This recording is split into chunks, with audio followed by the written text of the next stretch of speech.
Ìwé ti Rúùtù orí kìíní láti ẹsẹ̀ kìíní títí dé ẹsẹ̀ kejìlélógún. Ó sì ṣe lé ọjọ́ wọ̀n-ọn-nì tí àwọn onídàájọ́ ń ṣe olórí. Ìyàn kan sì mú ní ilẹ̀ náà. Ọkùnrin kan láti Bẹ́tílẹ́hẹ́mù Júdà sì lọ ṣe àtìpó ní ilẹ̀ Móábù, òun àti obìnrin rẹ̀ àti àwọn ọmọ rẹ̀ ọkùnrin 2. Orúkọ ọkùnrin náà á sì máa jẹ́ Elimélékì, orúkọ obìnrin rẹ̀ á sì máa jẹ́ Naomi. Orúkọ àwọn ọmọ rẹ̀ ọkùnrin méjèèjì á sì máa jẹ́ Málónì àti Kílíónì. Àwọn ará Éfrátà ti Bẹ́tílẹ́hẹ́mù Júdà wọ́n sì wá sí ilẹ̀ Móábù, wọ́n sì ń gbé ibẹ̀. Elimélékì ọkọ Naomi sì kú, ó sì kú òun àti àwọn ọmọ rẹ̀ ọkùnrin méjèèjì.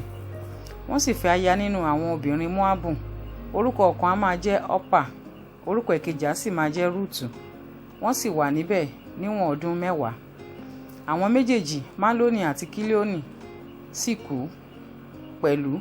Obìnrin náà yóò sì kú nínú àwọn ọmọ rẹ̀ ọkùnrin méjèèjì àti ọkọ rẹ̀. Nígbà náà ni ó dìde pẹ̀lú àwọn aya ọmọ rẹ̀ kí ó lè padà láti ilẹ̀ Móábù wá, nítorí pé ó ti gbọ́ ní ilẹ̀ Móábù bí Olúwa ti bẹ àwọn ènìyàn rẹ̀ wò ní fífi oúnjẹ fún wọn. Ó sì jáde kúrò ní ibi tí ó gbé ti wá àti àwọn aya ọmọ rẹ̀ méjèèjì pẹ̀lú rẹ̀. Wọ́n sì mú ọ̀nà pọ̀n láti padà wá sí ilẹ̀ Júdà. Naomi sì wí fún àwọn aya ọmọ rẹ̀ méjèèjì pé, ẹ lọ, kí olúkúlùkù padà lọ sí ilé ìyá rẹ̀. Kí Olúwa kí ó ṣe rere fún yín gẹ́gẹ́ bí ẹ̀yin ti ṣe fún àwọn òkú àti fún mi. Kí Olúwa kí ó fi fún yín kí ẹ̀yin lè rí ìsinmi, olúkúlùkù yín ní ilé ọkọ rẹ̀. Nígbà náà ni ó fi ẹnu kò wọ́n lẹ́nu. Wọ́n sì gbé ohùn wọn sókè, wọ́n sì sọkún. Wọ́n sì wí fún un pé, nítòótọ́ àwa ò bá ọ padà lọ sọ́dọ̀ àwọn ènìyàn rẹ. Naomi sì wí pé, ẹ̀yin ọmọbìnrin mi, ẹ padà. Èéṣe tí ẹ̀yin ò fi bá mi lọ? Mo hà tún ní ọmọkùnrin ní inú mi tí wọn ìbá fi ṣe ọkọ yín. Ẹ padà, ẹ̀yin ọmọbìnrin mi, ẹ máa lọ, nítorí èmi di arúgbó jù àti ní ọkọ. Bí èmi wí pé èmi ní ìrètí, bí èmi tilẹ̀ ní ọkọ ní alẹ́ yìí, tí èmi sì bí ọmọkùnrin. Ẹ̀yin hà lè dúró dè wọ́n títí wọn ò fi dàgbà. Ẹ̀yin ò lè dúró dè wọ́n ní àìní ọkọ. Rárá o, ẹ̀yin ọmọbìnrin mi, nítorí pé inú mi bàjẹ́ gidigidi nítorí yín, tí ọwọ́ Olúwa fi jáde sí mi. Wọ́n sì gbé ohùn wọn sókè, wọ́n sì tún sunkún. Ọ́pà sì fi ẹnu ko ìyá ọkọ rẹ̀ lẹ́nu, ṣùgbọ́n Rúùtù fà mọ́ ọ. Ó sì wí pé, kíyèsí, orogún rẹ padà sọ́dọ̀ àwọn ènìyàn rẹ̀ àti sọ́dọ̀ òrìṣà rẹ̀. Ìwọ padà tẹ̀lé orogún rẹ.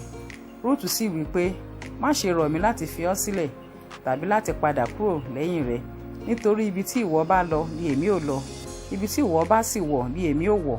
Àwọn ènìyàn rẹ ni yóò máa ṣe ènìyàn mi, Ọlọ́run rẹ ni yóò sì máa ṣe Ọlọ́run mi.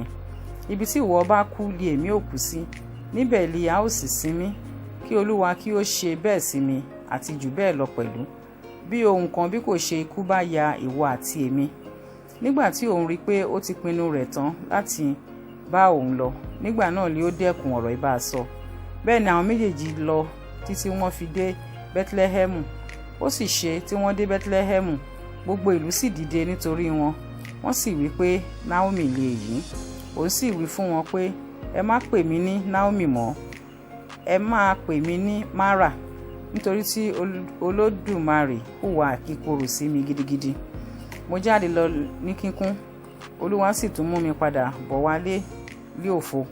Èéha ṣe tí ẹ̀yin fi ń pè mí ní Naomi, nígbà tí Olúwa ti jẹ́rìí tì mí, Olódùmarè sì ti pọ́n mi lójú. Bẹ́ẹ̀ ni Naomi padà wá, àti Rúùtù ará Móábù, aya ọmọ rẹ̀ pẹ̀lú rẹ̀, ẹni tí ó ti ilẹ̀ Móábù wá. Wọ́n sì wá sí Bẹ́tílẹ́hẹ́mù ní ìbẹ̀rẹ̀ ìkórè ọkà barley.